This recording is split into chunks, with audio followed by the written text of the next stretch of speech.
It's Monday, January 2nd. I'm Matt Harmon. Welcome to the Yahoo Fantasy Football Show. It is a hell of a day to talk ball, and joining me to do just that is Scott Pianowski. Scott, what's going on, buddy? Not much, man. We got a great weekend of football. The divisional round is often seen as the best week of the playoff year, other than the Super Bowl, of course. But, 4 games. One of them was competitive for about a half. 3 of them I thought had great finishes. A lot of back and forth in some of these games. So, the wild card round was pretty much a dud other than the Lions and Rams. But the second round I thought delivered, and I'm excited to talk about it. Yeah, the second round absolutely delivered. Divisional weekend was electric. It was fantastic. And really, I think the last game of the proceedings really stood out. And let's start there. Let's go in reverse order of how these games played out chronologically, starting with Chiefs 27, Bills 24. I mean, Scott, Patrick Mahomes has been to the AFC Championship game now every single season. He's been a starter 6 straight years. I mean, the guy is just inevitable. And I know I'm not the only one to have said that. I said it last night. I'm saying it now. I know a lot of people have said it. And that word feels very descriptive. It feels very accurate for this era of Kansas City Chiefs football, especially this version of the Chiefs. Right. I mean, he also proved he could win a road playoff game. Amazingly, it was the first time he'd ever played a road game in the playoffs, not counting Super Bowls. We know the Chiefs did play at Tampa Bay for one of their Super Bowls, but one of the rewards of the Chiefs being so great is all the home games, and they go on the road. It's funny. I watched this game and completely, as you know, we're fantasy guys, but in the playoffs, I'm in a couple of playoff contests, but I'm not really grinding them. I'm just watching the games as a fan. Right. And as an analyst, and it's just refreshing to sit back and just not have to think about, okay, who am I picking up tomorrow on the waiver wire? And, do I have to make a change in my flex? I love doing that for 4 months a year. It's nice to watch these games and not have to do that. So I'm watching this game and I'm not looking at the box score at all. And I didn't look at it until this morning, and it was shocking to me. I didn't realize that Mahomes averaged 9.3 yards per attempt and Josh Allen averaged 4.8. It didn't feel that way to me. And I know there's some things about the Buffalo passing game we'll have to unpack, but Mahomes goes to a difficult place to play. We know it isn't great Buffalo defense, but when you go 17 for 23 on the road, you average 9.3 yards per attempt. He had one really well-timed 24-yard run. I think the Chiefs only punted once in this game, and it could have been maybe even a little bit. The gap could have been a little bit more lopsided if not for Mecole Hardman being Mecole Hardman, but the Chiefs wouldn't be the Chiefs if they didn't at some point give the ball to somebody that drives us crazy. Usually that's Kadarius Toney. Today it was Mecole Hardman, but Mahomes, man, he's here and he's in the Final Four again, and obviously they'll be underdogs against Baltimore. But all season's been like, what's wrong with the Chiefs? Do they have a third pitch? They finally got Rashee Rice going. Kelce has been on a really bad down cycle in his age 34 season. He has a Kelce game today. This just felt like a more of an older, the Chiefs that we thought we were getting at the beginning of the season. Pacheco was great. Kelce was great. Mahomes, the ball barely touched the ground. I thought Andy Reid, for the most part, had a really good game. So there's something, I know Buffalo's a heartbreak story, and we'll get to them, but there's something reassuring about seeing one of the best teams in football. So, yeah, we're still one of the best teams in football. I also find it like weirdly, I know, I think I said a couple months ago on the podcast, I'm sure that the Chiefs now, for most NFL fans and most people consuming the game, have probably entered their villain era by now, right? Like that they're sick of them. And I definitely get it. Like it would have been nice to see somebody different in this spot, but like, it's just what can you do? Like I almost am like struggling for words for it, because Mahomes is that good. Like this team is that well built. They can do this goofy stuff like the Mecole Hardman thing. It's hilarious. Like everybody on planet Earth knew that they needed to throw those Mecole Hardman rushing plays, sweeps, end arounds, whatever. We all knew those needed to be thrown in the garbage, except Andy Reid and Matt Nagy, like the two people responsible for putting together the Chiefs offense. They were the only ones that disagreed with that. We saw and they were punished in the most difficult way that you can be. By the way, like that's why that rule exists, because you can't do something that stupid in that spot. You should be punished harshly in that spot for reaching out. Like that's bad football, reaching out across the goal line, having it getting punched out like that. And I mean, for Mecole Hardman to do it, it's just, hey, when he does it, it's just as dumb as when like Justin Jefferson does it or something like that. Okay, so we all need to accept that this is a good rule, although we won't. It sounds like the NFL is actually going to be angling to change that rule. But that's my soapbox on that. As for the Chiefs, it was great to see, to me, Travis Kelce pop back up in this spot. His brothers in the stands, jumping out of the Taylor Swift box with his shirt off, crushing beers, absolutely electric stuff from Jason Kelce. I mean, that his like kind of retirement announcement was sort of like he gave a little bit of pushback on that on his podcast. I do kind of wonder if like, is this the last run for Travis Kelce? I don't know, but it's spectacular that we get this type of entry in it in the divisional round, if that is the case. But yeah, man, it's just this Chiefs team has solved problems at every angle, every point of the season, right? Like they were, I don't know. I definitely said a lot of like, hey, I don't think this team has it. I don't think this team can win the Super Bowl with this problem. But right now, they're one game away from being in the Super Bowl, and they didn't feel as damning and as problematic of an issue last night as it has for most of the year. And the one thing Kansas City did better than Buffalo actually had more first downs in this game, but Kansas City had all the chunk plays, right? There was six plays of 20 yards or better for Kansas City, and Buffalo didn't have any of them. Although Buffalo did have 27 first downs, everything was like a 7-yard gain, a 5-yard gain, and that's nice. But as a long-suffering Patriots fan, and nobody wants to hear that, but all their drives have to be 15 plays because everything's it's nobody ever gets to the second level. Nobody ever runs behind a defense. Kansas City had been one of those offenses most of the year that they had to have the 13-play drives, but at least today they hit on some splash plays, which had been a missing pitch for them most of the season. Yeah, exactly. I think like MVS pops up for 2 for 62. I mean, the first time he's made a play all year, certainly for quite a long time. Man, I think this team would be so dangerous, right, if they just had a real outside receiver. But hey, I say they could be so dangerous, but like what? They're going to be so dangerous that they're going to go to the Super Bowl? They might do that anyways. Yeah. How more dangerous can they get? They're in the Final Four. Here they are. Exactly. It's just such a well-built operation. I think Steve Spagnuolo is probably like the unsung hero of this Chiefs run.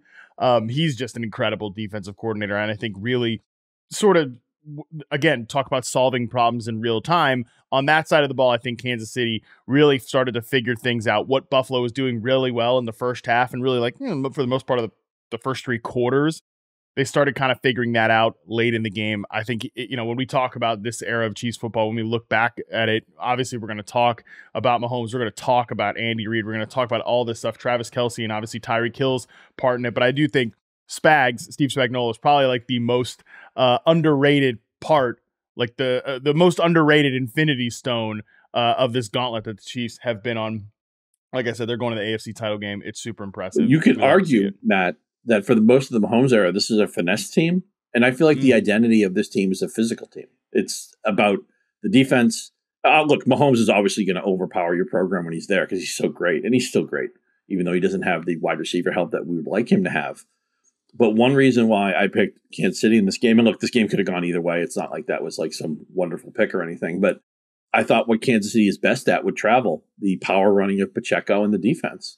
And not that again, I don't want to bury the lead. Patrick Mahomes is always going to be a factor, and he's a wonderful player. But it's just interesting that is such a signature of this team when normally you think, oh, they almost felt like a dome team that played outside. Now they feel like a physical team that plays outside. No, that's a great point. And when you're trying to put a dynasty together, this is why I keep saying it's an achievement of obviously Mahomes' greatness and all these guys, like that, the big key parts of this team. It's a testament to them. It's a testament to great team building too. And there's obvious issues on this roster. We talked about receiver all year long. We talked about like this run game, even though Pacheco is, I think, a pretty good back. He's not a complete back, and their run game hasn't been great at times. It has been good it's been really good in the playoffs. In my opinion, I thought Pacheco and the run game was really good last night against the Bills. But that's because the guard play hasn't consistently been there either. And again, that should be the strength of this team. But they have built so well in other areas, specifically defensively, specifically in areas like you said, that they can put these opposing offenses in a bind and they can really grind it out and be like a physical team. I mean, even Rashee Rice is like a physical receiver. He's not a finessey type of receiver either. He's kind of like a grinder. He's that power slot that's going to win after the catch. He's a little bit like a souped up version of Juju Smith-Schuster, even though I think he's not been as reliable as Juju was for them last year. Again, that like 1-to-1 replacement there, he's a little bit, like I said, a souped up version. So I don't know, man. This Chiefs team is definitely it's an interesting one in the catalog of Chiefs teams, but I'm with you that it's sort of been a identity shift for this team, and that's really how you build a great sustainable operation. Is you can go from the, hey, we're throwing 50 touchdowns a year, we got Tyreek Hill streaking downfield, we got Travis Kelce doing his thing, all these other supporting receivers kind of pop up, to now this version of Kansas City, and you're still going to where you go every single year, which is the AFC Championship game. Like, that is just great team building. Let's flip it to the other side and talk about Buffalo here. I'm curious where are you feeling about the Bills after this game? Because I mean, I know that if you're a Bills fan, you got to just be heartbroken this morning. I don't want to take any cheap shots here. It's a team that's been good for such a long time, through a couple of different generations, a couple of different Hall of Fame quarterbacks, and I think Josh Allen is going to be a Hall of Fame quarterback. It's cruel that it comes down to missing a kick wide right. We know that's part of Buffalo's history. They lose a home game. They lose a game that again, it was a weird stat game because Allen, they didn't have any chunk plays, right? They had their longest completion was 15 yards. Their most successful part of their offense was Allen doing things with his legs. He had an 18-yard run, but nothing downfield. I don't know what to say about Stephon Diggs. He's been, I've gotten to the point where I'm just taking his under every week, which has crept lower and lower, and he never threatened it. He did have one long pass that didn't go anywhere, but do they have to? I think Sean McDermott's a good coach. Maybe he's not a great coach. Do they need to kick the tires on some of the coaches available? Again, the idea that some coaches, maybe they take you to near the plateau, but they can't get there. And then you have the other guy, the whole Tony Dungy, John Gruden model that you see sometimes. We know that Dallas decided to stay with Mike McCarthy. I think that's a mistake, but that is what it is. I wonder what can they do? They've been close, and they've lost every game they've lost to Kansas City has been a stomach punch. They'll never get over that Gabe Davis game, the 13 seconds game and everything. Gabe Davis didn't play, of course, on Sunday. But what do you do when you're good, but you're not getting over the hump? And Josh Allen's on his big contract, so that limits some of the stuff you can do. What's going to be better next year? Kincaid should be better. Maybe James Cook will be a little bit better. But what version of Diggs are they getting? They have to ask themselves some very difficult questions, and I think it starts with McDermott. I think this is going to be a tough offseason for Buffalo. Well, let me first say this. The whole idea that, and I heard a lot of people say this last night, it's like, this was their shot. This was their shot. Okay. Yeah, it was a good shot at it, because obviously this is seemingly, and I say seemingly with a lot of emphasis there because the Chiefs are still going to the damn AFC Championship game. This is seemingly a weaker version of the Kansas City Chiefs.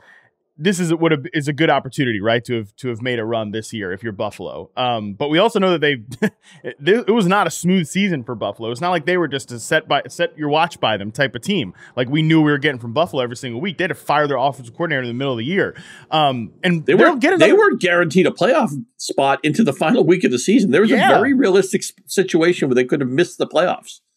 100%. Like they weren't this like, again, smooth sailing operation, which maybe, again, that speaks to sort of the feeling of like, this really would have been a good time to get it. But my point here is they'll get another shot at it, okay?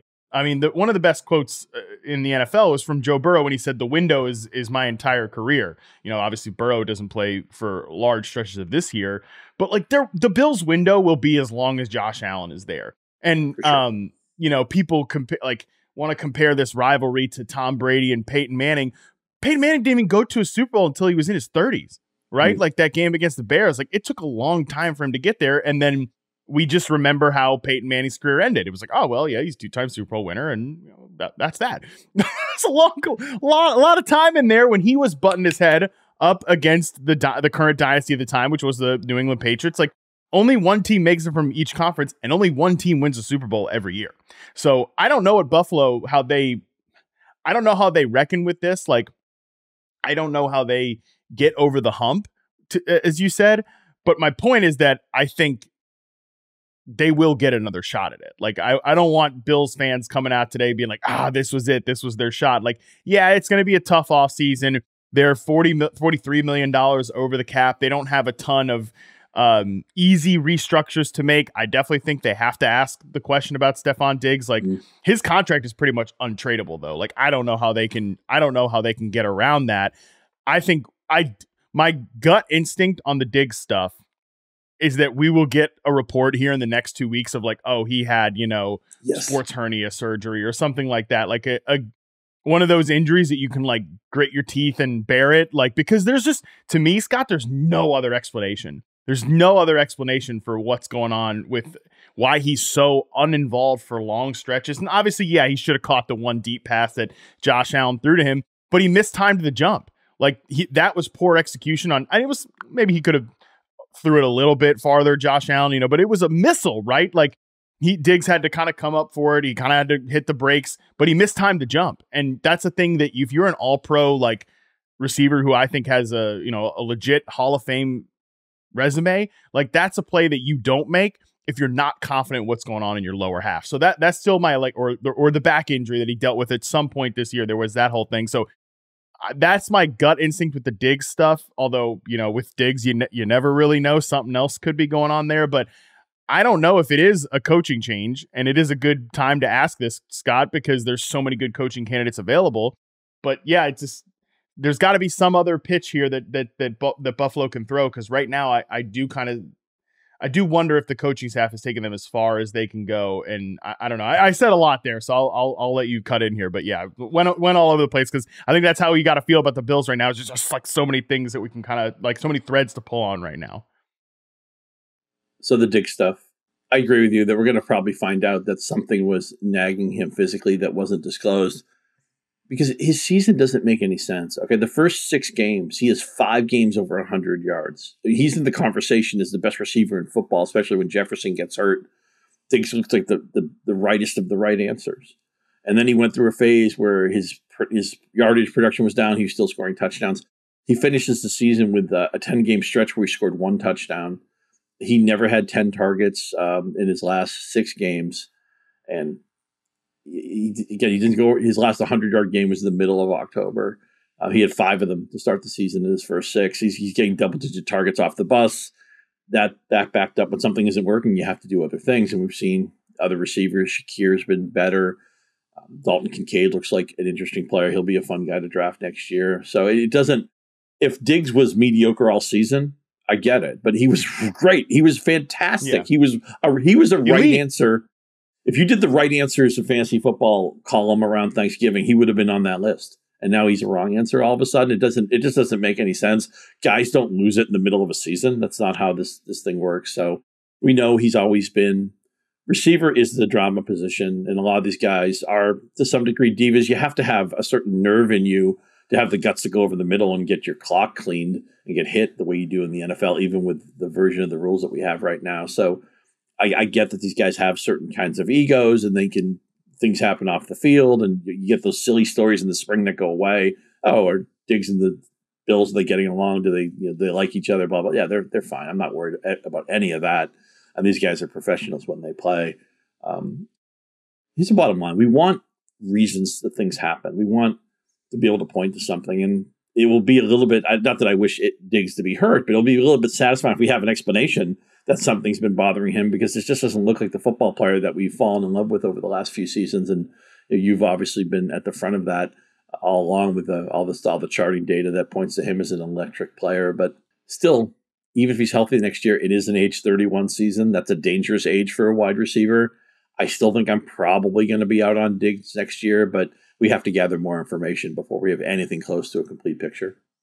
Yeah, and the one thing that I would point to that again makes me think about like this is a potential injury situation is it's not like we've heard anything from Diggs himself, right? Like like complaining and about not getting the football or anything like that. Last year when they got eliminated in the divisional round, right? They lost in the divisional round to the Bengals last year, and snow game. The snow game. There was the whole blow up with Diggs like after the game about how he stormed out of the locker room. As of right now, it's very early Monday morning. We haven't heard anything like that, So I wonder if that is like he's not involved in the game plan as much intentionally, But it does feel like something is amiss there, because in previous versions of the Buffalo Bills offense, you could count on like, oh yeah, we're going to Diggs in like clutch moments. He's going to be the one that is the hammer drop in this offense. And that was just, it never happened. And Scott, it never felt like it was going to happen. That was the tough part about watching that game last night, and with the Diggs part of it specifically, because you're right, they have so many other answers offensively. I mean, Khalil Shakir, I love that guy. I think he is going to be a really, really good player. He had a great reception perception college profile. He didn't get onto the field as much as a rookie. I think they were sort of kind of trying to figure out what his role would be, but man, he's just like a rock solid receiver who gives him a little pop after the catch. Who's just, again, a guy that he's where he's supposed to be, and he's super reliable. And that has not been the case with basically any other non-Diggs receiver in Buffalo for a long time. Kincaid looks like a hit. They were running the ball super effectively to start this game. It's just like so many things that we wanted out of the Bills offense when it was just Josh Allen and Stephon Diggs. Like, we have that in this version of the Bills offense. The problem is that I think the core of it, which is Josh Allen to Stephon Diggs, something has gone awry there, something that I think we will get more answers about. But I don't really know what to do with Buffalo. I think they're going to look very differently. I think defensively, especially, they're going to look very differently than they do right now. You know, Micah Hyde and Jordan Poyer are probably not coming back to this team. Von Miller, you know, what a massive disappointment of a season he had. And that's Sean McDermott's side of the ball. I think Sean McDermott did a pretty good job, all things considered, with all the injuries that they dealt with on that side of the ball. But this Bills team is going to look very, very differently next year. I think a lot of the core fantasy players will be back. And maybe I think they do need to add one more wide receiver. Like, we can't be throwing Trent Sherfield these missiles down the field and like just hoping he catches it. We need better answers than that. Gabe Davis is a free agent. I think they will add one more wide receiver. But other than that, I think this team is going to look pretty similar on offense. But I'm at least have my gears turning about the coaching part of this, just because, like, as of right now, Bill Belichick is still available. Mike Vrabel is still available. Like, there's a lot of guys out there that could potentially be, you know, championship caliber coaches. And this should be a championship caliber team that maybe it needs one more punch. But I don't know. At the same time, I don't come out of the season thinking that, there's like 4 or 5 things in this game I can point to that McDermott, really should be responsible for. So I don't really know how I feel about Buffalo right now. Just as a period on the Josh Allen sentence. And by the way, his last 4 seasons as a fantasy quarterback 1, quarterback 2, quarterback 1, quarterback 1. But this year, specifically more than ever, it was about the rushing touchdowns. He has 15 rushing touchdowns where he'd never had more than 9. He's basically between 7 and 9 just about every other year of his career, but he runs 15 in this year, even though they did scale back his rushing attempts a little bit.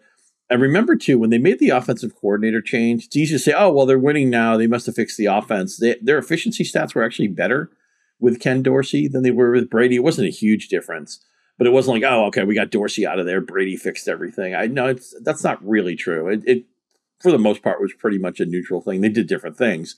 The efficiency level was similar, slightly better in the Dorsey era. But the thing with Allen next year is you're going to have to say, well, no, you don't expect any quarterback to repeat a 15 touchdown season on the ground. So I guess you regress that back to 7, 8, or 9. So is the receiver room good enough to boost him that you can draft Allen where you'll need to? Because he'll be a 2nd or 3rd round pick. I think in some leagues he might even go in the 1st round, depending on what your league personality is towards drafting quarterbacks. We've seen that shift, right? I mean, back 5 or 10 years ago, all the smart people were waiting on quarterbacks. We wouldn't have to have a conversation like this. Just don't take them. You'll get somebody good in the 9th round, the 11th round off waivers. You'll stream it. I don't think anybody plays that way anymore, because the best of the quarterbacks, and we're going to get to another one in a second with a monster game, but the game has shaped differently. I think even the smart people are considering quarterbacks early, but for Josh Allen, you have to fill in that rushing touchdown column. That's the first thing you have to ask yourself. And that's a great way to sort of put a bow on this game, because I think the final note from it is just like, I get it, Kansas City, maybe some people are sick of it. Buffalo, the bitter disappointment, and like, my God, this franchise has to deal with the wide right again. You're now like just dealing with Mahomes all the time, when all you had to do was deal with Tom Brady dunking on you all the time for like 20 years. I will just say that coming out of this game, I am thankful that the quarterback play in this league right now, like between these two guys specifically, it's just such a treat to end up here and to be able, like, especially in the first half. I think Allen got a little greedy at the end of the game. Like, I mean, I'd have no problems with them taking that throw to Khalil Shakir because I mean he's Josh Allen, he can make that throw. Even if he passes up Diggs on the drag route that people are talking about, I mean you could have easily just taken that and kept on moving. That would be the layup part of it. I think he got a little greedy at the end, but for the most part, this was a super clean game, high level quarterback game where these two guys were just absolutely balling out and pitching heat left and right, and that's a good time to be an NFL fan when these two guys were playing at the height of their powers and we're able to look forward to that, pretty much like I said, every postseason. The Bills will be back here. I don't want to hear any of this like, oh, that was their shot. No, they'll find their way back here. Josh Allen's got a long time left in this league. Let's move on to the first game from Sunday, which was Lions 31, Bucks 23. Dan Campbell and the boys did it again. Scott, they were the favorite going into this one. This one isn't quite as like, oh man, they got it over the Rams like they did last week. But hey, the Detroit Lions and Jared Goff and Amon-Ra St. Brown and Sam Laporta and like Dan Campbell, Ben Johnson. I mean, so many of these players that are just so easy to root for. They're going to the NFC Championship game, Scott. How crazy is that? Yeah, it's crazy. We've talked a lot about, I've lived in Michigan for 2 decades, and there's been championship teams in other sports, Stanley Cups. There's been NBA title, a couple of World Series appearances. Michigan just won the national title. Again, I said this all last week. I've never seen a team that captured the city's fascination, imagination, personality, unified everybody like this Lions team. That speaks to football as a different type of sport. It's one game a week. You can focus on it. Even if you're a casual fan, you know when the game is. They even moved the Red Wings at a hockey game. They moved because there's just no point of playing the game opposite the football game because nobody would have gone to it. And I love hockey when I say that, but this was a classic Lions game, right? There was a big 4th down conversion, punching in a touchdown late in the game with Craig Reynolds of all people. They were more the matriculate the ball down the field team in this game, where Tampa Bay had the splash plays. Tampa Bay had more yards per play, but the Detroit defense was able to make destructive plays. Those 4 sacks were critical. There were a couple of Baker Mayfield picks, including one at the end of the game. But man, I just fall in love with this Lions team. And I know a lot of people who don't have any ties to this area fall in love with it. I mean, every pass to Sam Laporta, I'm like saying Sammy out loud.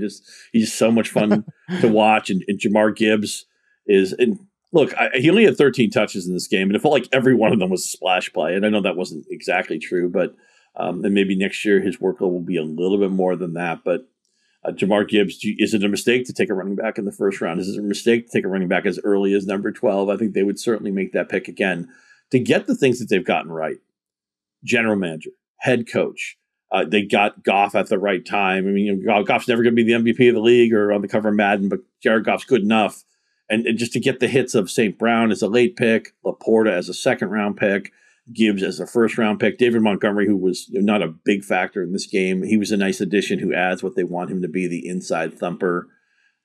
It's just a fun team to watch. They even got a couple of Jameson Williams plays in this game. I still don't really know who he is right now. I don't think he runs the full route tree yet.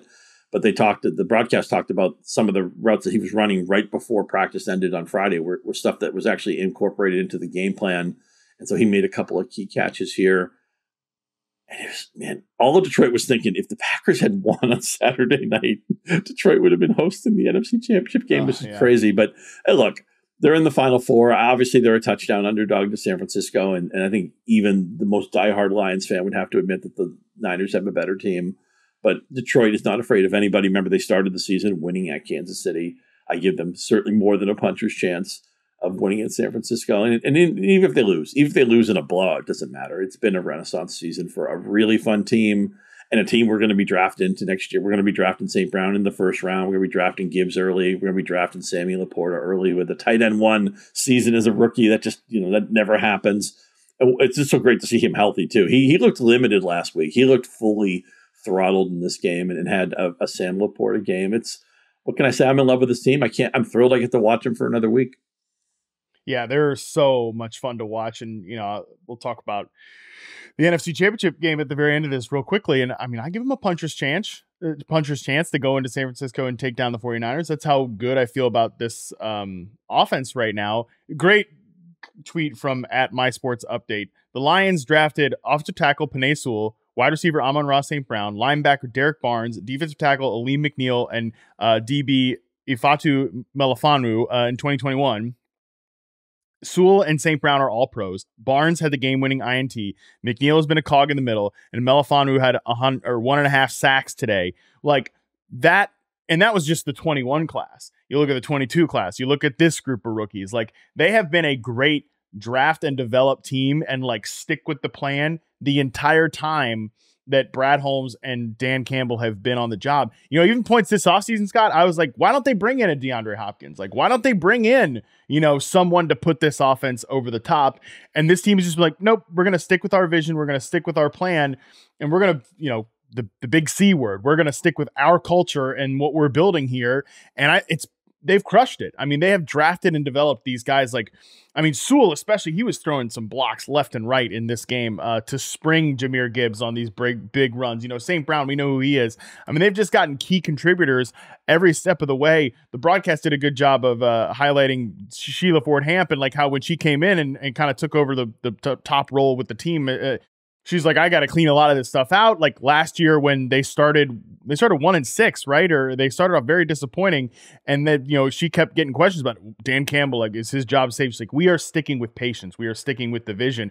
And look at what the vision has brought for this Detroit Lions team. I mean, it's one of the most, I think, if you're a team that's down in the dumps, and we'll talk about, another team at the very end of the show that's like was super down in the dumps in the Houston Texans, and they're now playing on divisional round, even if they got outclassed by the Ravens. They're playing on the divisional round. But like the Lions are going to the NFC Championship game, and they couldn't have been more of a joke for the longest time of a team, more downtrodden. Like if you're a fan of a team that's super downtrodden like this, looking at the Lions as an example has to give you some level of hope that, hey, like why not us? Why can't we just hire the right GM, hire the head coach, not even like get a star quarterback in here, like get a guy that was on the scrap heap in Jared Goff and now is like one of the right answers for this team. So I don't know. It's just one of the best rebuilds I think that I've seen, at least in my time, like closely following football. And one thing that had me nervous in this game is that a huge part of their success is the continuity and the talent on the offensive line. And they had a couple of guys get banged up in this game. They had one guy leave the game. Ragnow was hurt, was able to come back. And I was thinking, no, tell me the offensive line doesn't all get hurt in the same game. And this is where this falls apart. And you could argue if you have a quarterback like Goff, who's ideally a B or a B plus quarterback, he's never going to be the A. I'm okay with that. If you have the skill talent around him and we've said it's a top 5 offensive line. This might be the best offensive line in football. As you mentioned, Sewell in that 2021 draft, he's legitimately a star. And they have pieces. I think Ragnow was a second team All-Pro, and to have a key in the center like that is so important. And Laporta is an old school tight end too. He's part of the offensive line also because he blocks his ass off. So, they're playing another game. I'm thrilled, and the area is just gone crazy. I played poker the other night, and everybody's wearing Lions. Everybody's got a Lions hat, a Lions shirt, a Lions wallet, whatever. People were probably wearing Lions underwear. I don't know. I didn't get to know anybody that well, but and I'm fine with that. But it's a very Lions happy team. And on the flip side of it, man, I have so much admiration for Baker Mayfield, man. Set us up for the Buccaneers. Let's talk about them. Yeah, Bucs obviously. Look, no one expected them to be in the divisional round. I definitely think they're going to look back on this and think, hey, we actually could have won this game. Mm-hmm. Todd Bowles has been great about decision making all year long, like when to go for it. I thought he got a little conservative at a couple spots in this one. Obviously Baker has the interception at the end, but Baker, I think he kind of left it all on the field, right? Like It just felt like to me, this is a team that they can bring back a lot of their guys too. I mean, I don't know. How are you feeling about the Bucs heading into 2024? Because I'm going to be very tempted with the next two teams we talk about to say, hey, like they'll be back here and it'll be fine. I mean, I said that kind of about the Bills, but at a different level, right? Like when you talk Packers and Texans, I'm going to be very tempted to say, hey, young team, young quarterback, like they'll get another shot at this thing. I don't know how I feel about the Bucs in that regard, just because the Baker Mayfield of it all. Like they have to find a way to bring him back. They got to find a way to bring Antoine Winfield back. They got to find a way to bring Mike Evans back. Those are 3 pretty key cogs. You only have 1 franchise tag available, and we know Baker's been streaky, but he played really good football for Baker Mayfield for large parts of not just this game, but the entire season. I'm thinking Mike Evans doesn't want to leave. What a monster season. He was fabulous in this game. It's just a joy to watch Mike Evans play. We've talked a lot about he's not a Hall of Fame candidate. He's in the Hall of Fame. I think he retired tomorrow. I would support him. And if he didn't get in, I would scream about it. Maybe he wouldn't get in right away because there's a backlog of good players. But Mike Evans put on a clinic. And we know that's a weakness of the Lions, right? You can get him downfield. We saw Nakua have a monster game. I can't wait to draft him next year. Mike Evans does go into his age 31 season, which makes us nervous. But at age 30, he was fantastic. And he was great in this game. And just showing the Mike Evans experience, run every route. He's got speed. He's obviously 6'5", very good adjusting in the air. The touchdown he caught was absolutely gorgeous. I think they got to find a way. I think Evans will stay, and I think maybe Evans might even take a hometown discount. Not that he's in any obligation to do so. He's earned his money, and he should get whatever he can get. But I think Evans will stay, and I think they'll find a way.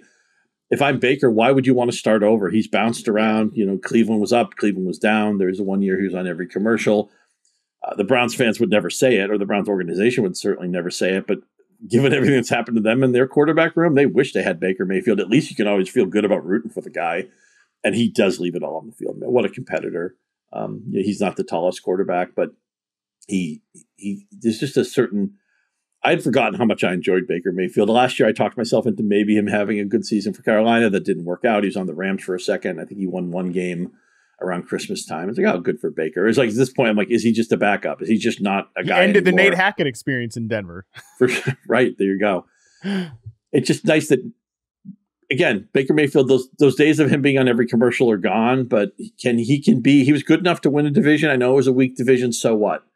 Good enough to win a playoff game. And I get it. The Eagles were, in a tailspin, but so what? And he played really well in this game. The pick was the only really bad. And I guess he threw 2 picks in this game, and those were key plays. That was a big difference because Tampa Bay had a better yards per play. I think they had more first downs in this game. So it comes down to the mistakes, the sacks. Detroit, Aaron Glenn has a defense now that they don't really stop you, but their idea is we're going to disrupt you a little bit. We'll sack you a few times. We'll take the ball away a couple of times. We know we're going to get beat on the back end sometimes, and that's probably the weakness of the team still. Cam Sutton's getting picked on all the time, but I think they'll find a way to make Evans and Mayfield work. And as you mentioned, Winfield, obviously a Pro Bowl season for him. I think he made All-Pro also. Or he should have anyway. Fabulous player. He didn't make the Pro Bowl, and people were very upset about that. Right, he was the snub of the Pro Bowl. That's right. Yeah. That's right. And then he got some consideration for All-Pro. But Winfield had a fantastic season.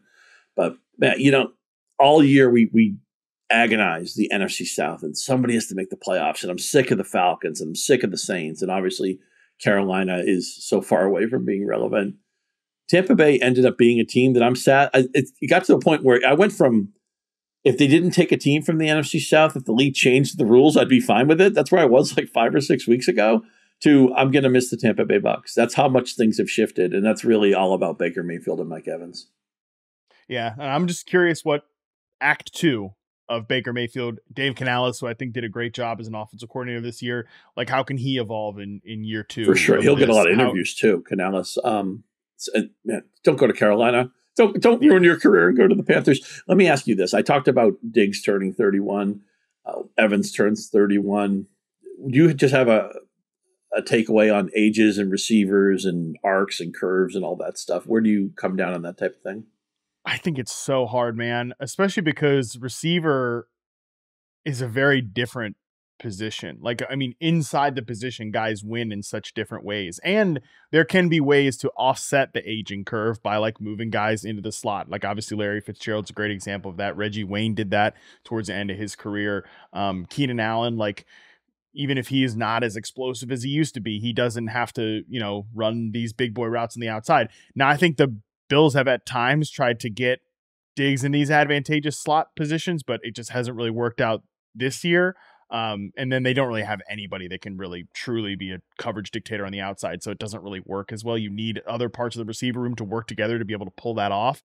But yeah, I generally don't know when is the right time to bail on receivers. I think it's a very case by case situation. And I also think that I've definitely personally seen where guys can look really good one year and then the next year they just don't have it anymore. Des Bryant's one of my favorite examples of that, where there was nothing about Dez's film in 2016, I believe it was 2016 or 2015. Oh yeah, he's starting to slow down, and then man, in 2017 it was over.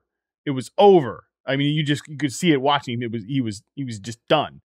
I think it's really hard. And by the way, like how Dez Bryant wins versus how Stephon Diggs wins, like those are two very different things, even if they're both dominant perimeter receivers at their respective peaks. So I say all that to say, no, I don't like have a good rule with this stuff. And I think it's very hard. I think it's one of the hardest things to do in receiver analysis, which is to pinpoint what is the age cliff. And even for specific guys, like when is it coming? Yeah, you mentioned Keenan Allen. He enters his age 32 season next year, and we'll see if he comes back to the Chargers. They have asked themselves a lot of difficult questions in this offseason. So it's if you're an age-centric fantasy drafter, it's going to be a really fascinating year because a lot of receivers are in that pocket. And then there's a lot of running backs who are in the late 20s pocket, that 28, 29, 30 range. There's a ton of them and talented guys that you've wanted to draft who've had monster seasons in the last year or two. So there's going to be some tough choices. I find myself, the longer I play fantasy, the more I want to gravitate towards the young team. But that meant that I didn't draft a lot of Mike Evans this year, and that goes down. This was a tough year. This was a tough year for that. Yeah. Big loss there, yeah. This was actually a good old guy season. I mean, Raheem Mostert has a monster season in his 30s, no less. The quote-unquote older guys had, as you would expect, they had maybe a little bit more juice and a little bit more steam collectively in the first half of the year. But Mike Evans goes down as a huge loss for me. A guy I've always loved too. I've always been same heavy on Mike Evans. Most seasons this year I wasn't, and I regretted it. And then in the playoffs, I could just enjoy Mike Evans. And he didn't have the greatest game against Philadelphia. He dropped a touchdown he should have had. He did everything he could to beat Detroit, and almost did it himself. Yeah, revenge of the old guys. The young guys not stepping up. That's Dalton Del Don's nightmare. However, Dalton Del Don can feel really good about what happened Saturday night when the 49ers Is he still alive? He didn't have a heart attack in that game. I hope he did. I don't know. I haven't checked in on him. Yeah, I should check in on him. We should do a wellness check. What a game. And the Packers kicking themselves. They had this game. This was such a winnable game for them, but go ahead. Yeah, 49ers 24, Packers 21. I'm with you. I feel the same way about the Packers. We'll talk about them in a sec. Let's stick on the 49ers. And, oh, man, I mean, this is definitely so much like Brock Purdy, frankly, nauseating Brock Purdy discourse on both sides coming out of this game. I mean, I don't know where you stand on the whole Brock Purdy thing. So actually, I'll just kick it off with you there. And look, 53 players play for the 49ers. I don't want to sit here and just talk about one guy. Cause I actually think the struggles of Brock Purdy went a little bit beyond just Brock Purdy to end the game or to start the game. And then he has the game winning drive, and that's what people remember. And maybe that's what they should remember. I don't know. Where do you come down on Brock Purdy's performance in the divisional round for the 49ers? I tweeted a little bit about this. I've always felt like I was more in on Purdy than most people, but it's just the great thing about NFL debates, and the horrible thing about them is that you can attribute credit and blame to any level you want.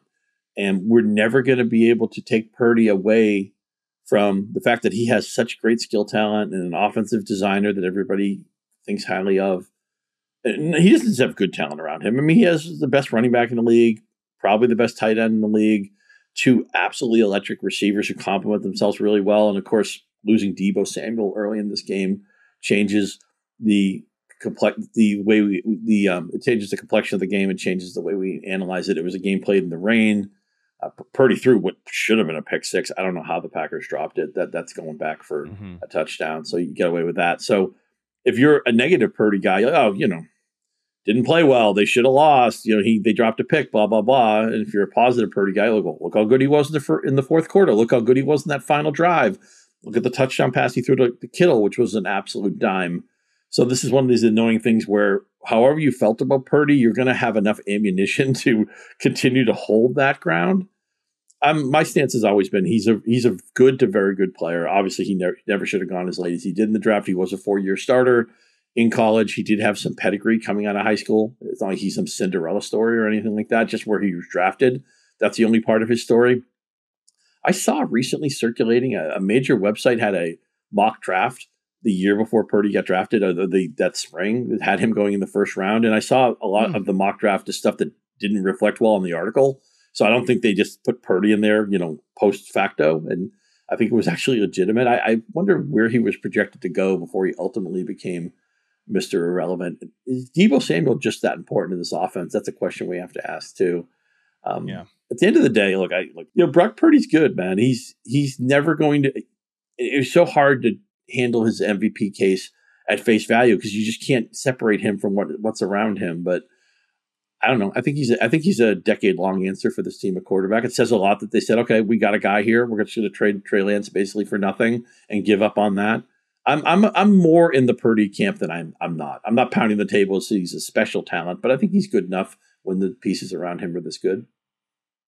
Yeah, absolutely. My thing with all this stuff is like, I know this is not what people want to hear, and it's probably a stupid thing to say on a reaction show. Like, well, where is our reactions to the divisional round? Like, let's have a real strong take that we come out here and like say with our chest or whatever. But like, how about we just let this play out, right?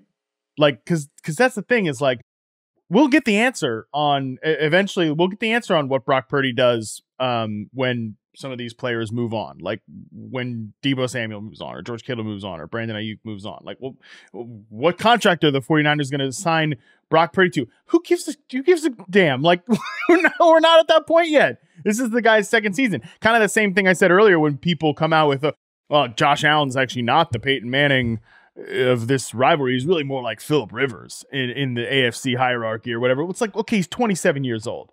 Like, he might play for 10 more years. I mean, all the shots he takes, I don't know. But, like, why don't we just let it play out? I don't often say that Aaron Rodgers has the right beat on things. In fact, I disagree with Aaron Rodgers on a lot of things.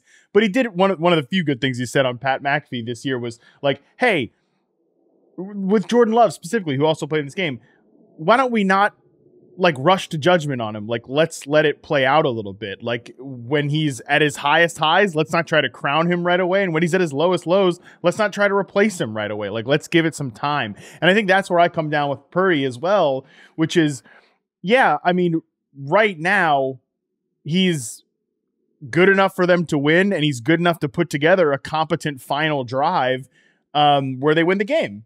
But he wasn't a great player for 3 quarters or for large stretches of this game in bad conditions, right? Like it was raining in this game. That seemed to give him some issues. We said the same stuff with Tua last week, right? Like, hey, it's not always going to be perfect conditions in the playoffs. This stuff is going to happen. You're going to have to win, playing left-handed. I don't think Purdy, he's a pretty good scrambler. He's a pretty good, like, improvisational quarterback, but he doesn't, throw at the outrageous arm angles of like a Mahomes or a Stafford or all these guys. Like, I don't think he's in that bucket of quarterback right now, but I think he's a really good player. I don't need to, say that he's the next Joe Montana or whatever, but like, we'll get the answer to that. And I'll ask you this, Scott, like, because you're smarter than me. You've been around a little bit more than I have. You probably have more firsthand knowledge of the Brady stuff. Like, and I'm not saying that Brock Purdy's going to beat Tom Brady, but it is an easy comparison to make, or like a Kurt Warner, right? Like these guys that were under the radar, right? 6th round pick, undrafted free agent, came from the damn CFL, the whole thing, or whatever that European league that Kurt Warner was playing in. What was the discourse like? I mean, obviously we didn't have as many media entities back then, but what was the discourse like around those quarterbacks back then? Is it anything like the nauseating back and forth with the Purdy thing? Because obviously at different points, Brady wasn't always the key cog of the Patriots dynasty, but he became that guy over time. And that's kind of my point is like, let's let it play out a little bit. Well said. Other than the fact that I don't think you saying I'm smarter than you makes any sense, but I have been around longer. I was around for the Brady experience. By the way, Brock Purdy turned 24 at the end of December. He's 24 freaking years old. Right. And he does remind me, and I want to be very careful how I say this so it doesn't get misconstrued. Purdy reminds me of Brady in that the early part of Brock Purdy, where we're at, reminds me of the early part of Tom Brady. A late round pick, maybe he's a project. Is this guy going to be a backup? Is he good enough to be a starter? The early success the Patriots had with Brady and Belichick was Brady was on the bus. He was not driving the bus. He threw for, I think, 145 yards in that first Super Bowl win over the Rams. He had under 100 on into the final drive. I still think he was the wrong MVP. I would have gone with Ty Law or Troy Brown. John Madden was saying they should play for overtime. Brady wasn't Brady yet. He was a system quarterback. He was a game manager, and he got better. And then the next few years, he was like, okay, he was kind of like a down ballot MVP guy, but he wasn't the signature player of the league. He wasn't really that dynamic until the mid 2000s. Then of course, they get Moss and they broke all those records, and they got Gronkowski and guys like that. But the Brady career had different different segments to it at different periods of it. And the early part of it was that this team is about defense. This team is about keeping the ball and playing field position and stuff like that. And Brady was never an MVP candidate, never somebody who would, be the dominant. And he didn't have the greatest receivers. Troy Brown was a good player. Dream Branch was a good player. He didn't have great receivers until the second half of his career. And then Brady became a totally different guy. So I think Brady of 2001, 2002, that guy compares similarly to Purdy. Obviously, Purdy has much better help right now on offense, but it's a case of Purdy is not asked to be the dominant guy here. They're not saying, okay, we're going to throw the ball 45, 50 times a game. You come out in shotgun and forget the running backs and all that. They don't play that way. I think that comp is very realistic.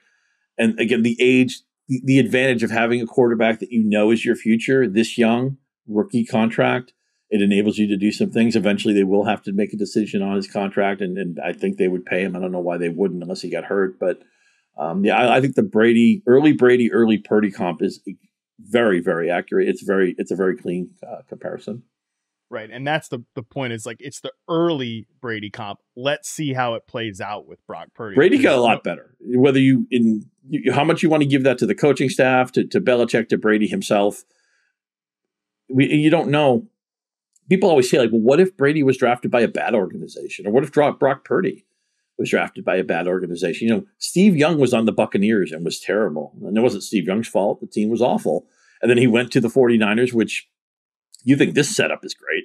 I mean, he went to the 49ers when they had unbelievable. They had Bill Walsh. They had Jerry Rice. Although the setup they have now is pretty freaking good, too. Every quarterback in the league would want to play for it. But the point is, Steve Young was a totally different guy, Buccaneers to 49ers. And that's because that's how much context obviously matters in the NFL. But the bottom line, the Niners, and they have some tough choices coming up. We talk about guys starting to age out of fantasy relevance. I love George Kittle, very much a high contact player. He's 30 now, I want to say, into his age 31 season next year. Probably the best tight end in the league at this point. Also, we didn't talk about with Kelce, Kansas City's advancing. Maybe it's a conversation for a later week. I wouldn't be shocked if Travis Kelce retired, especially if they go to the Super Bowl again. Maybe he just goes out on the high note. But the Niners have some tough choices to make. Kittle, how much longer can we draft Kittle? McCaffrey's been healthy. A lot of people didn't want to draft him. They were worried about him getting hurt. He didn't get hurt. He was great. He'll go number one next year. And then if he gets hurt, we'll have all the Ajita there. But how much do you think their struggles today or this weekend had to do with losing Debo so early? Is he the one guy on an offense with monster pieces everywhere? Is he the Jenga piece? I think CMC is probably the Jenga piece, a little more so. At the same time, though, Debo is such a unique entity at wide receiver. You even saw them, I think Shanahan said after the game, it was a mistake that they checked into this play, but Chris Conley was doing a rushing play, as if that was clearly a Debo Samuel play, and then Chris Conley's just in the play because I mean, let me tell you what, Chris Conley, he ain't supposed to be doing Debo Samuel things, right? That's just not that's just not a good comp. So I think he is a guy that is really, really difficult to replace. I mean, and people will do their splits with and without Debo. I think their 3 losses were all, or that 3-game losing streak was all when Debo Samuel wasn't involved in the picture. He is super critical to what this team does, and they're just not the same team when he's not in there. I do think Chris McCaffrey is probably the one guy that really makes everything go, and I think defenses account for him the most, or at least he's the one who takes this offense to another level. But Debo is so central to what they do from a pre-snap motion standpoint, from a deception standpoint, that playing without him is really difficult for sure. Let's talk Packers here, and I'm with you that it's very tempting to just say, hey, look, we can feel good about the Packers and Jordan Love. He showed great signs this year. They have all these young players. Matt LaFleur did a great coaching job. The defense, I think, actually quietly played really, really well in the playoffs when that was one of the most heavily criticized units to end the season, and deservedly so. All that being said, with all that optimism we can spin around this team, if I was a Packers fan, I'd feel pretty bummed that they were not able to close this one out. I'd feel pretty tilted that we've got the Jordan Love, Brett Favre side by sides, constantly in this game. So, man, I definitely think you leave this season with a bitter taste in your mouth with how this loss played out, but you got to feel good about the Packers' future with all these guys. For sure. We talked a lot about first year of Love starting, the youngest receiver group in the league, and they're all growing up together. And what a run it was, what they did at the end of the year to storm into the playoffs, to go and really kick Dallas in the teeth and blow them out. 48-32, but that felt like a 40-point win and cosmetically close in the final score. It just hurts because the San Francisco game was there to be won, and Love, with no warning, just played a really bad second half and made some throws that don't fit, are not congruent with the guy. This is a guy who, over a 9-game, 10-game period, had 1 interception. Then he throws just 2 awful picks. And I don't know if he realized just how much time and how much opportunity they had in that final drive. They didn't have to make. He made kind of like a 4th down and long throw when it was 2nd down. You didn't have to take that chance. You're only down a field goal. Who knows what happens if they make that earlier field goal that they missed, a 41-42 yarder. A lot of soul-crushing picks, a lot of soul-crushing kicks that were missed. It feels like every team that lost missed a kick. Tampa Bay had the doink that didn't go in. Obviously, Buffalo had the kick they're not going to forget. And Green Bay, if they make that field goal, they're up a touchdown late in this game. But I think we know what the Packers are. They're a team. The arrow's pointing up. Love's the right answer. That receiver room is going to grow up together. LaFleur is an excellent coach, and they have to ask themselves some tough questions on defense. The defense, for the most part, was really, really bad for the majority of the season. It played better at times. It played better at Dallas. They still allowed 1 million yards and 1 million points, a lot of that in garbage time. But the defense was good enough to win this game. But I think Green Bay's a very easy unpack. It's just the receiver room and the quarterback room will grow up together. Maybe Aaron Jones is fine, a player I really love, but maybe he's going to be 30 next year. That's a dangerous age for a running back. But it's just the great thing about Green Bay is that if you want to get involved in this passing game next year, you're going to have choices, right? And maybe you want Watson, maybe you want Wicks, maybe you want Reed, maybe you end up with Love, maybe you take a chance on one of their tight ends. They're going to have a lot of different choices, and the coaching staff isn't going anywhere. So Arrow pointed up a team I'm excited to draft into next season. Yeah, they got to figure something out with Aaron Jones because they cut his pay last year. He missed long stretches of time with injury, but when he's on, this offense just looks totally different. So I think that's going to be a big decision point. What do we do with Jones specifically at this point in his career, and how can we get a better plan behind him than just like AJ Dillon and Emmanuel Wilson and Patrick Taylor and all? They're going to draft a running back in the 2nd or 3rd round, I think. Yeah, I think they just have to. They did that with AJ Dillon, right? I think they just went a little bit more like complimentary. I think this one might be more like, let's add a strength to a strength there with what we get out of Aaron Jones. So they're going to be a fascinating team to track throughout the offseason. No guarantee that you just keep building on your promise. You keep building on your momentum, right? Like there are very few Kansas Cities. There are very few San Franciscos that are just in these spots basically not every single year with San Francisco, but you're so often in these spots. You don't always build your team well, but like if you do build it right, and I think the Packers are currently building it right, you can be a competitive entity every single season. I think they have the potential to do that. Final game of the weekend, Ravens 34, Texans 10. We can talk about this one kind of in totality as opposed to going back and forth between the teams here. Because, Scott, to me, this felt like very competitive first half. All the promise that you'd want out of the Texans. And, I thought they did some really good things. They were heating up Lamar from a blitz perspective. They were throwing blitzes at him basically all game long. He just had all the answers. Like this was hey, again, if I'm a Texans fan, I'm leaving this season with my head held high, feeling really good about the future of the team. But man, the Ravens are just that good right now on both sides of the ball that they can, when they decide to put their foot on the gas, they can really pull away from you. Yeah, it felt like it took a half for Baltimore to figure out what to do, and then they plugged in the amp in the second half, and they look so unstoppable. When Lamar has a little bit of time to throw, whether the blocking holds up or he buys a little extra time, that he's throwing to somebody who's wide open downfield. And Zay Flowers moves like a slinky. That guy, he's going to be the only thing that's ever going to hold down Zay Flowers is he going to be in an offense that's going to pepper him with targets? Right now, that isn't the shape of this offense, but he's just a fun player to watch. What a ridiculous touchdown catch from Likely. And Jackson, this is my favorite part of the NFL season, but it's like you have to go all in or all out on guys. It's like, Lamar Jackson, he's a choker in the playoffs, or Lamar Jackson, he's the best player in the league. He's going to show you. Well, Lamar Jackson wasn't great in the first half, but he looked unstoppable in the second half. And this could go down as the signature play. This could be the year that he's going to win the second MVP. Now he has 2 playoff wins.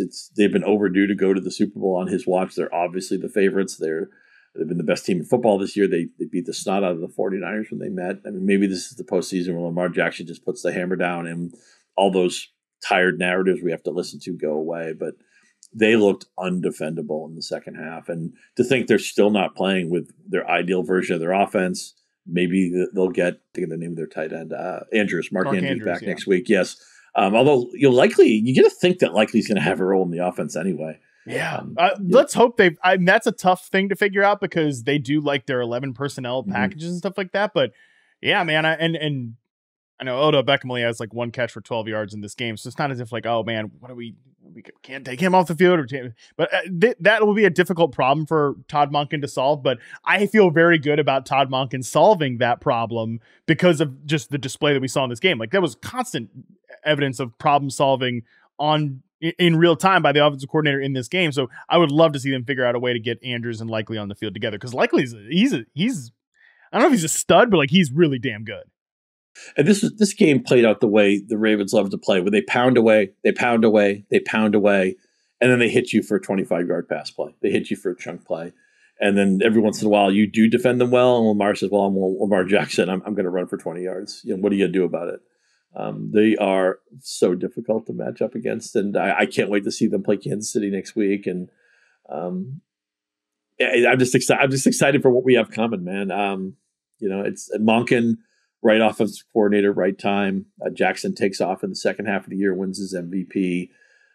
I don't know why they didn't get a taunting flag for it, but they even gave eight carries to Dalvin Cook, which I think qualifies as taunting, but maybe it doesn't.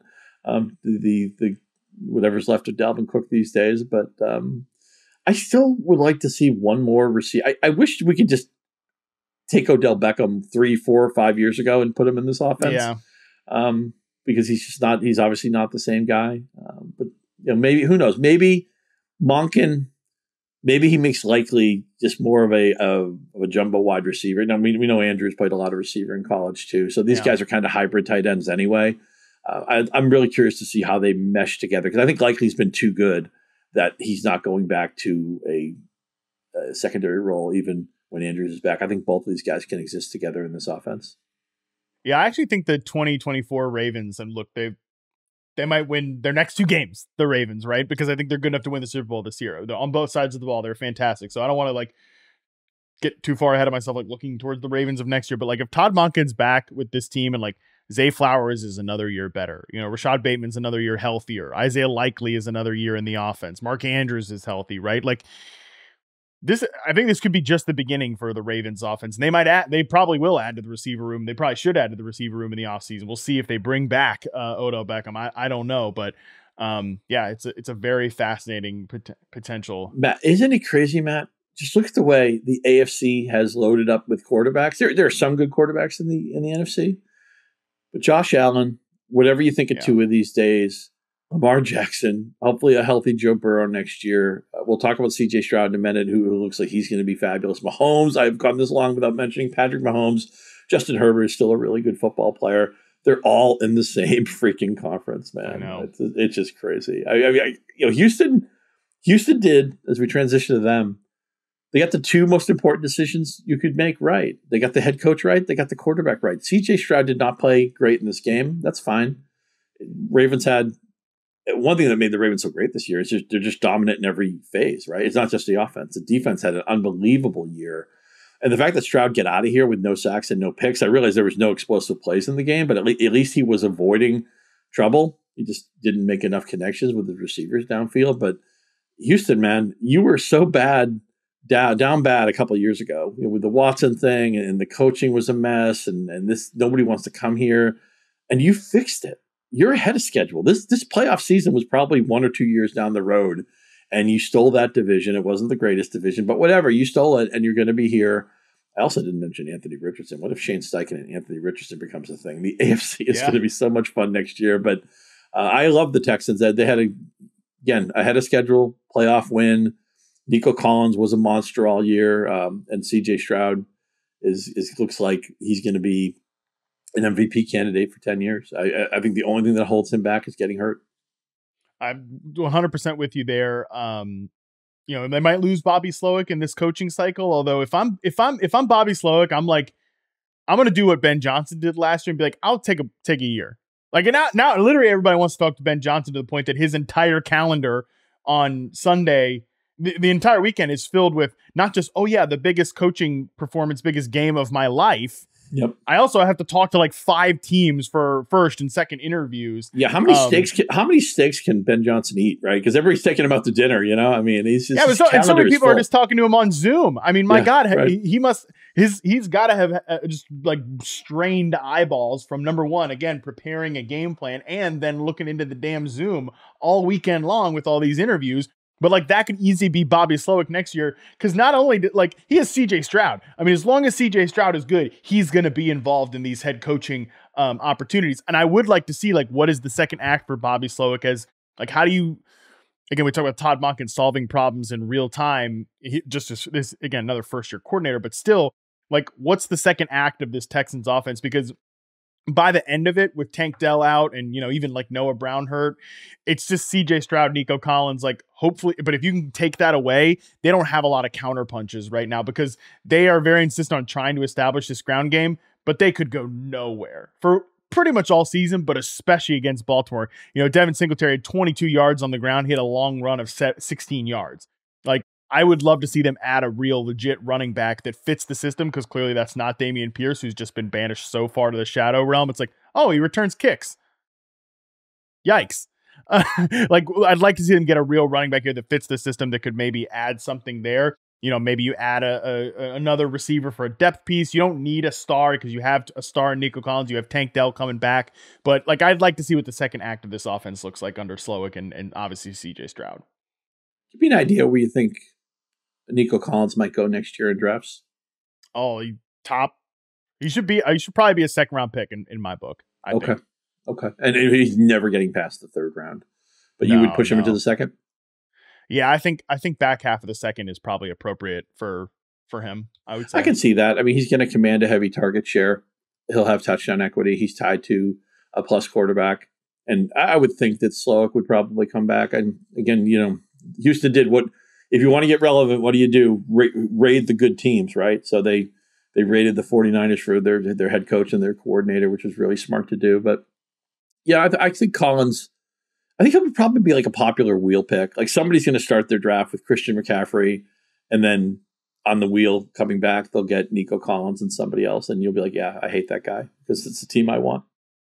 Yeah, I mean, if you just look back to last year, the guys that were taken from 21st to, let's say, 30th overall were Garrett Wilson, Cooper Kupp. Obviously, he fell because of the injury late in the process. Jalen Waddle, Chris Olave, Devontae Smith. Like, I think that if you just, obviously, we thought Garrett Wilson was going to be playing with Aaron Rodgers, but still, and I'm throwing Cooper Kupp out of the mix here just because he fell because of injuries. He was going much higher. But like Garrett Wilson, Jalen Waddle, Chris Olave, Devontae Smith, like CJ Stroud is better than probably where we viewed all those quarterbacks. Again, Rodgers is a tough one to say, but like he's as good, like quarterback wise, he's set up as any of those guys, and he's as good as those players. Like I think he's had a season that puts him in that group of player. Like he's as good.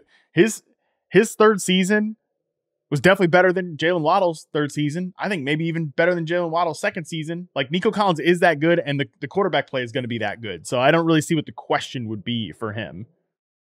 Totally agree. All right, well, hey, that is going to do it.